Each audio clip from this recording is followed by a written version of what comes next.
Walid Regragui's said that he's a fan, and I'm going to quote what he said.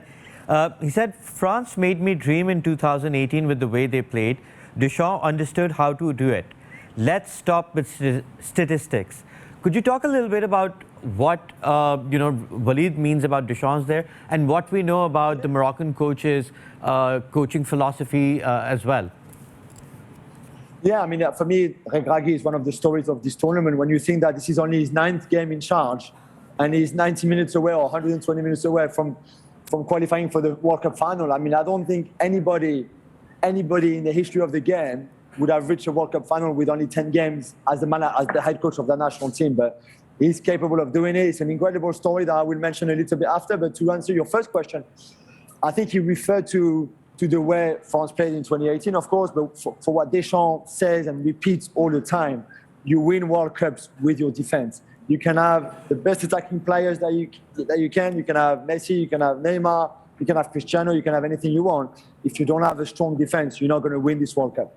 It's impossible. And I think when Regragui talks about France 2018, I think this is what he mentions. He mentions the solidity. He mentions the cohesion defensively that they had, the structure that they had defensively, the fact that, okay, they conceded 3 goals against Argentina in the last 16, but then they didn't concede any in the quarters against Uruguay, didn't concede any against Belgium in the semi-final, and then Croatia scored 1 and then a late second goal.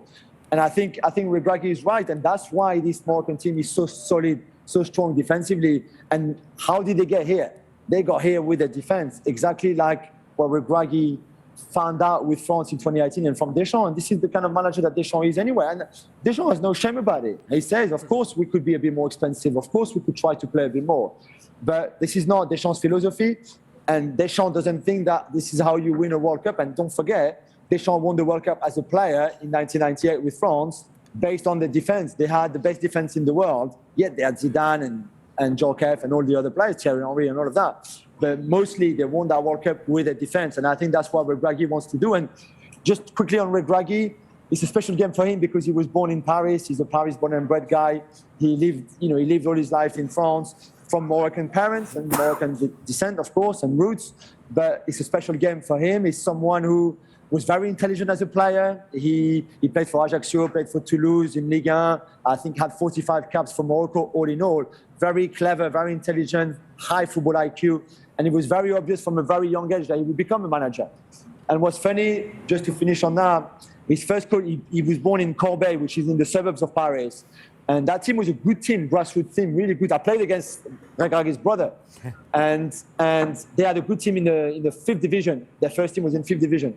And the coach, when Regragui was with the first team in the 5th division, was someone called Rudy Garcia, who then became the Lille manager, the Roma manager, the Marseille manager, the Lyon manager. And Rudy Garcia is here tonight. He will be commentating on French television on the game. And he's one of Regragui's best friends and his mentor. And I think you see again the story and the destiny. We talked a bit about it yesterday with Modric in Argentina. Regragui at 19 had Rudy Garcia as a coach. And now, 30 years later, Garcia will commentate on a semi-final of the World Cup where Regragui is the head coach of Morocco. Wow, amazing.